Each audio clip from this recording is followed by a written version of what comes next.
Musiala headed home brilliantly. DRC have a 2-goal advantage, and a man who scored in the qualifiers has scored in the tournament proper. Kalu Mukonzi off the bench and on the score sheet for the Leopards.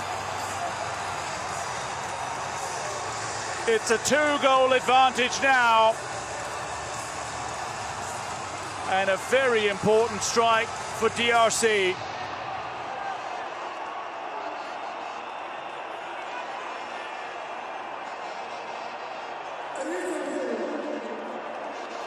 Both Democratic Republic of Congo goals have come from set pieces. The first a free kick, the second a corner, and they've both been headed home at the near post.